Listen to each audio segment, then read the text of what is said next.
Last year, international students contributed $40 billion to the U.S. economy. They are the fifth largest sector of U.S. exports. On a hot summer day, what better than a cone of ice cream or maybe funnel cake ice cream?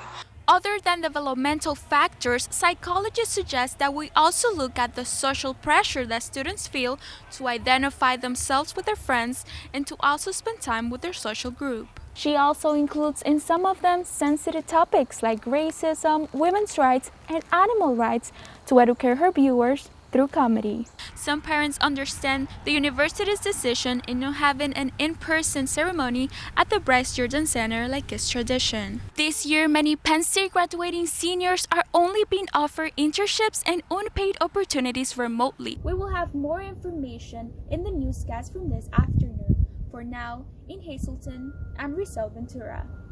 And another person died in a second crash last night that happened on I-80 in Walker Township. The new COVID-19 numbers are just in for Central County. Despite rising cases, our state and the U.S. remains open, while Europe is locking down. Ambos, Donald Trump y Joe Biden, están presionando para ganarse los últimos votos sin decisión. Pero ¿cuán efectivos son los debates para cambiar la mente de las personas? El año pasado, los estudiantes internacionales contribuyeron $40 billones a la economía estadounidense. Ellos son el quinto sector más grande de las exportaciones americanas. I kind of feel like I'm not welcome here. Unwelcome.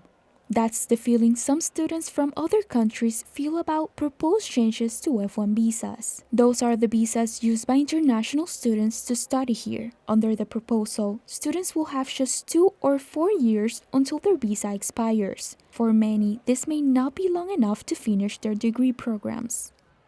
If they think that is not a good thing for us to stay for 1 more year, then I think it's just not acceptable. Penn State disagrees with this proposed visa change by the Department of Homeland Security. The thinking is wrong. And I can't say it any clearer than that. That's how we feel as a university. Penn State has more than 11,000 international students, scholars, and staff. The university and global programs say no allowing them to stay longer will prevent the brightest students from around the world to study in the U.S. Yes, we want them to have a wonderful education, but we also want them to bring their worldviews and perspectives to our university.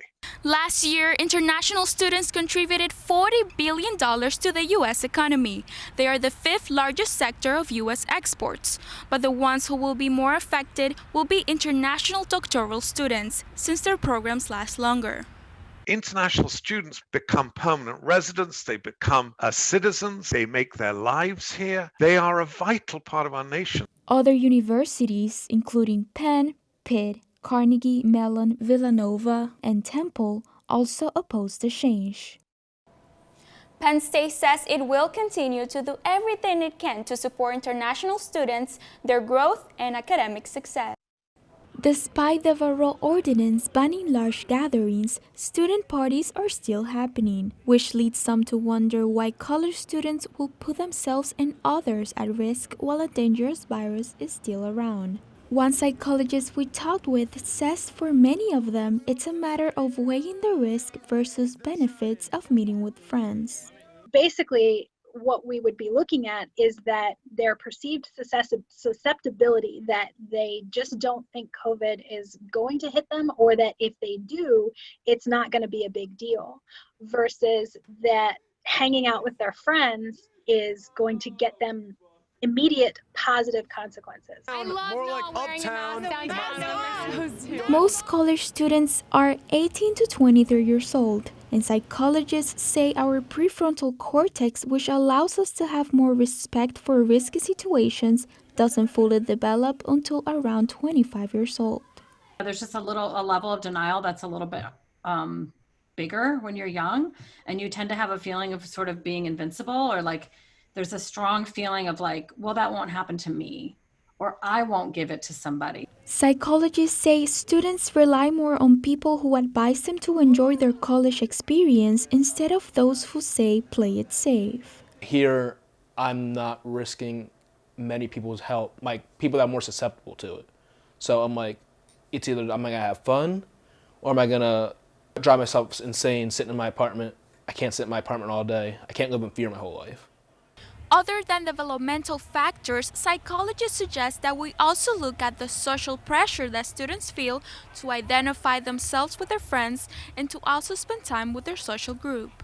When you grew up, you kind of got used to the expectancies. This is what everybody expects you to be like, right? These are the norms of the people around you. Well, now you're in this new situation. You have to establish new norms. Well, and that involves interacting with new people. Experts explain most college students rely on their social groups to make decisions, but sometimes fail to regulate their behavior. I'm Risell Ventura for Central County Report.